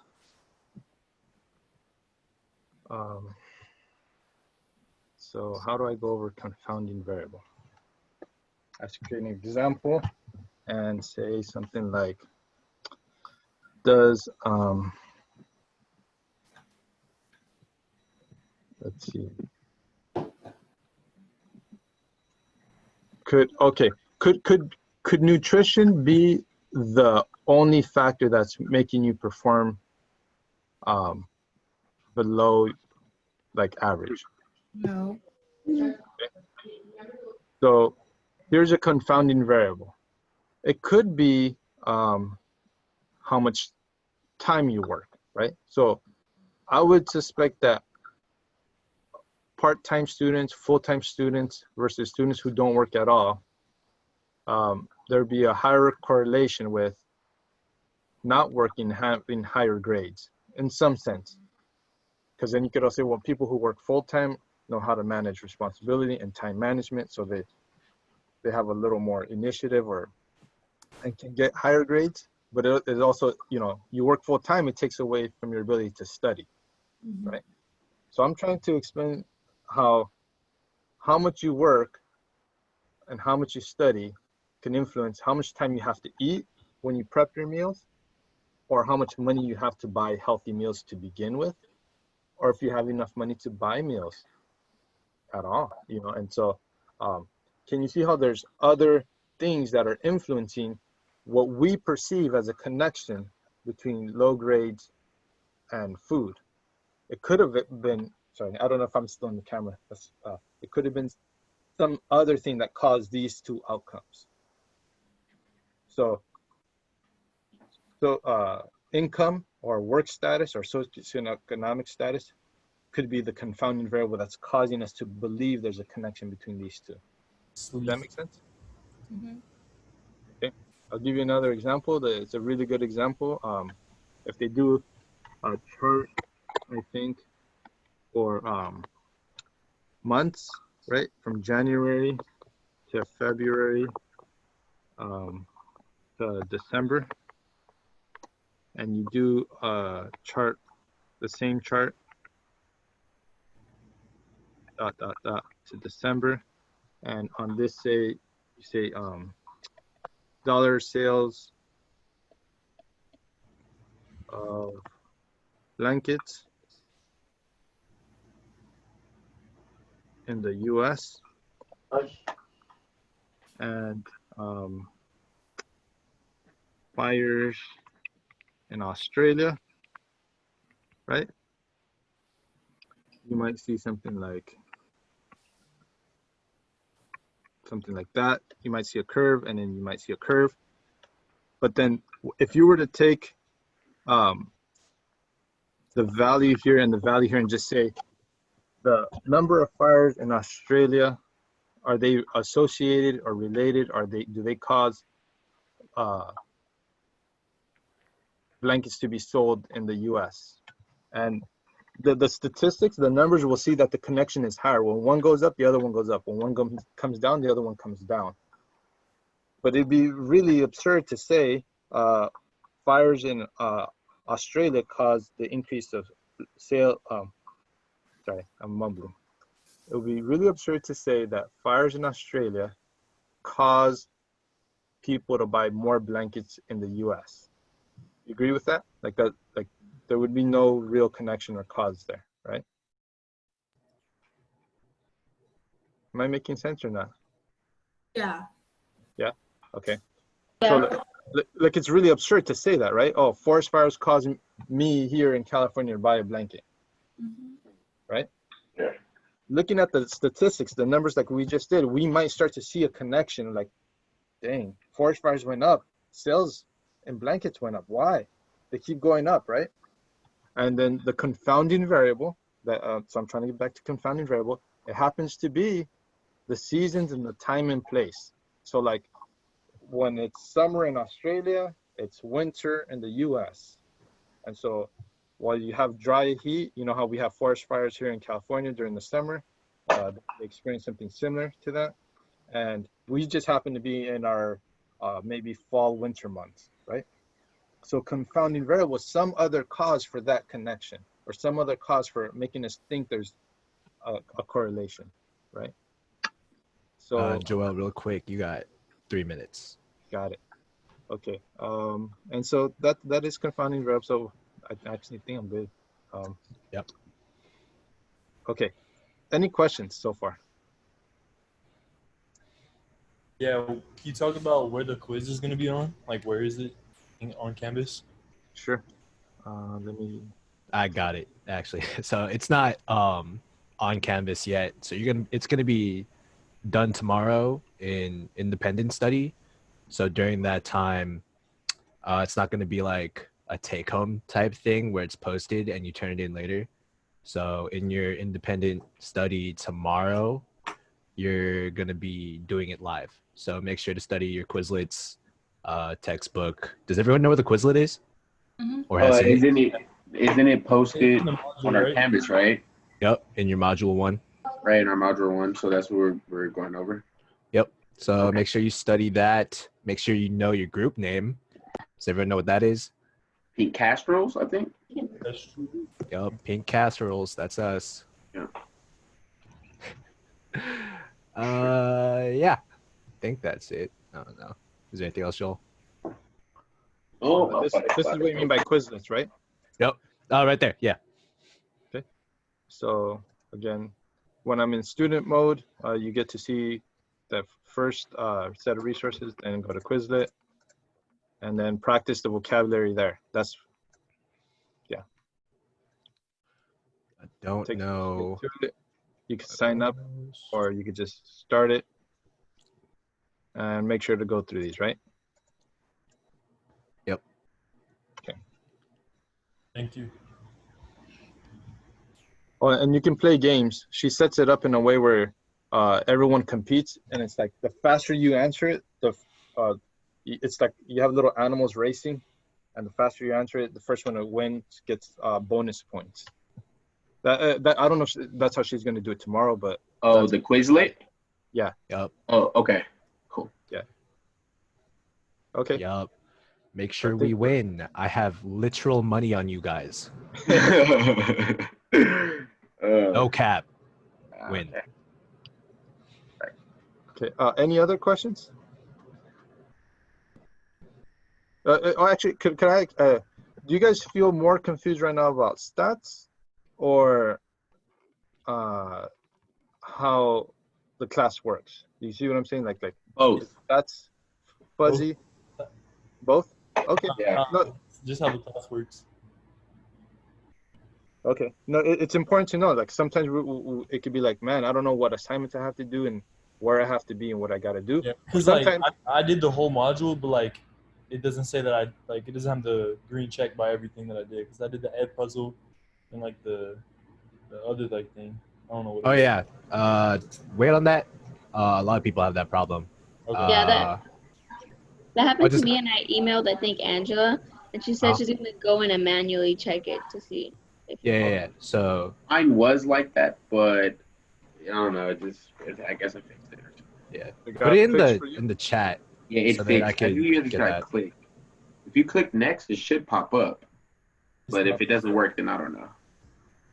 Or put it in the pronto. Actually, I'll see it better in the pronto. If your module 1 says it's still incomplete and you did it, so then I can get your names down and try to have Marie do it manually.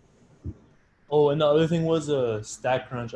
Like I registered to do it and like I sent my request, but I'm still For the not. group? Yeah, for the group.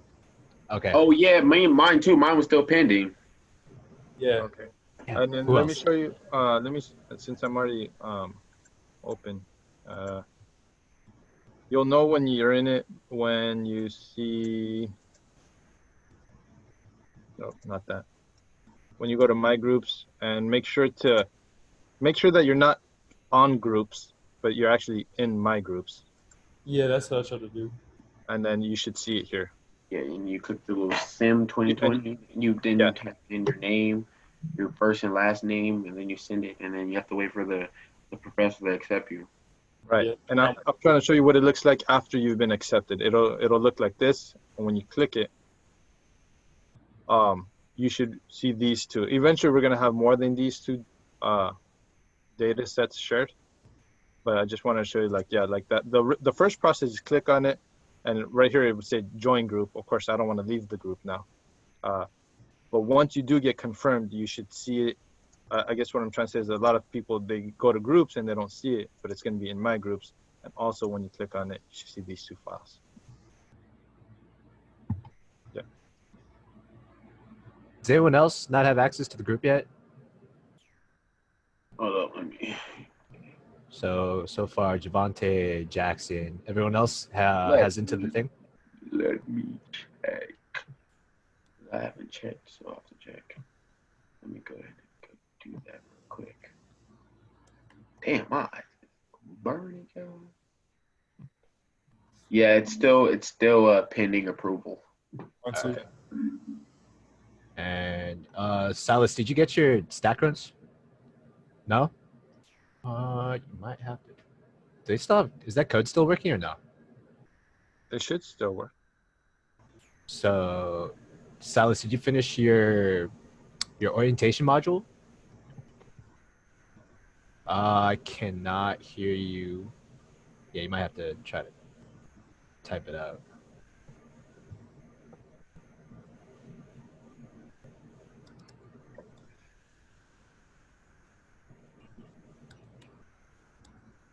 Try to. Have you guys been on Pronto? Yeah.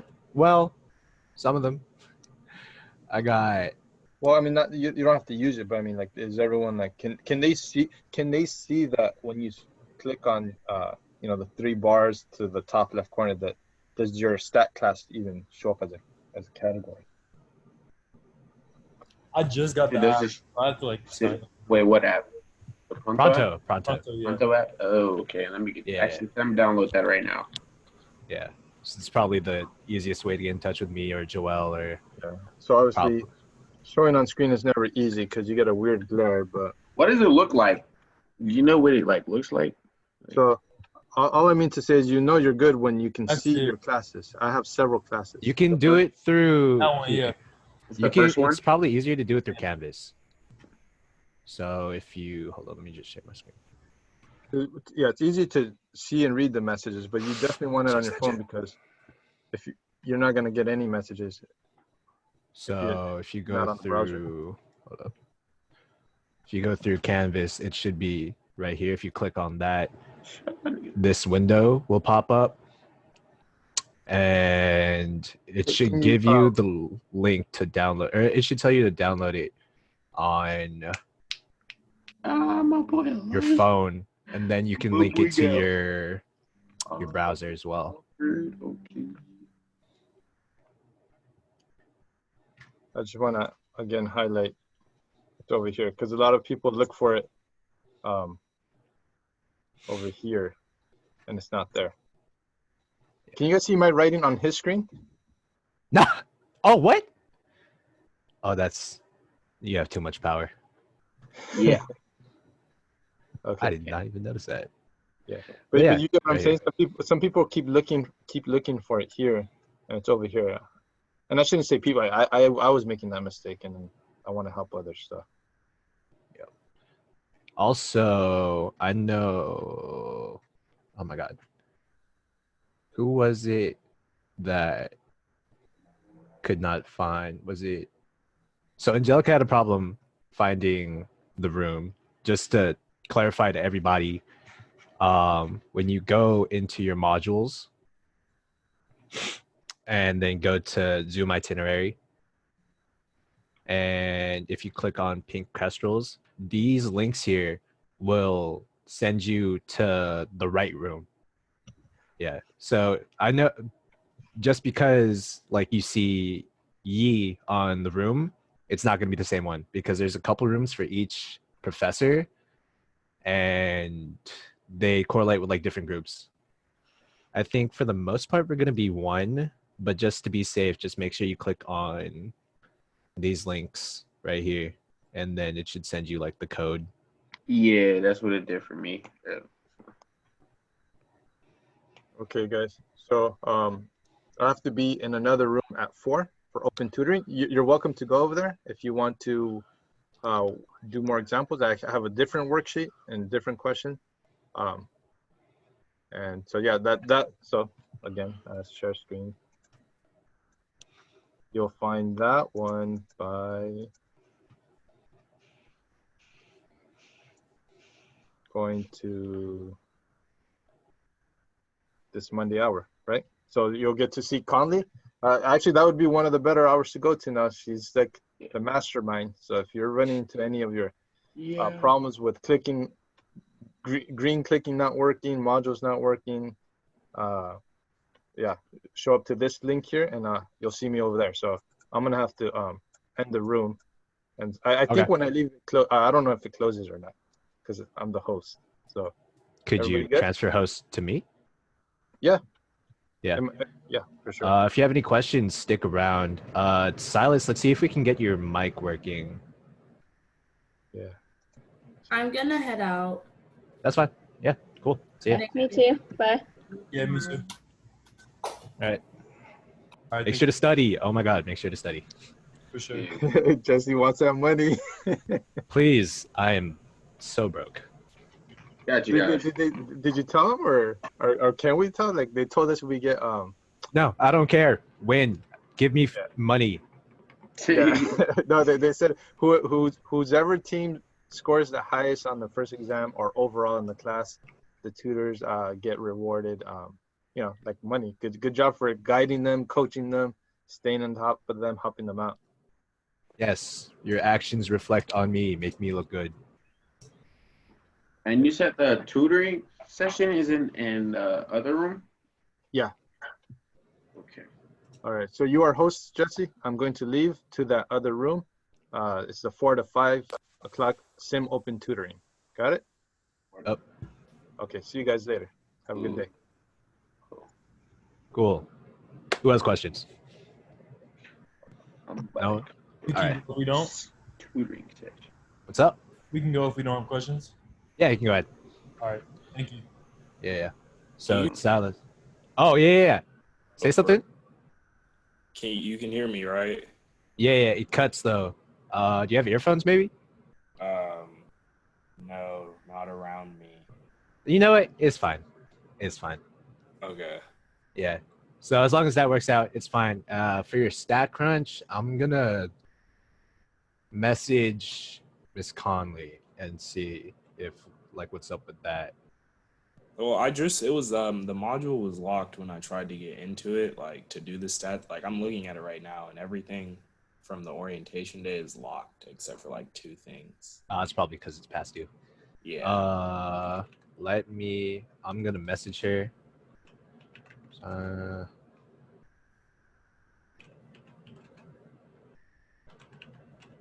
Did you try? Oh, you couldn't make it to orientation, right?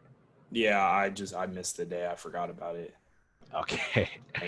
Oh, damn. Let me see if you're still in the enrolled. class. Yeah. Okay, that would be great, actually. Yeah. I mean, it shows up on my schedule, but.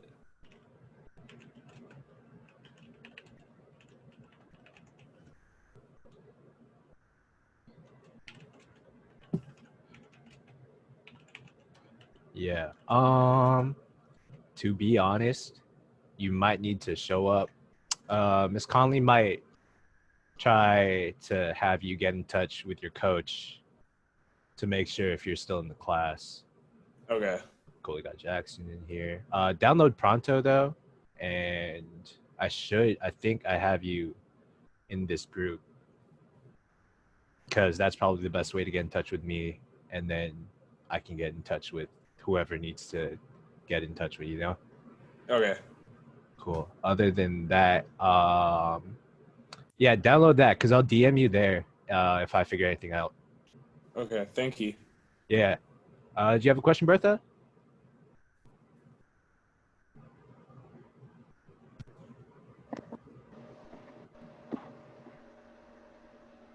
Yeah. What? Hello? Hello? Yeah, hi. Yeah. Oh, I don't have a question. Oh, okay. My Yeah. computer just like keeps freezing, so. Yeah. Well, you're good for the session. So Alright. you can take off anytime you want. I'll see you tomorrow. Okay. Thank you. Yep.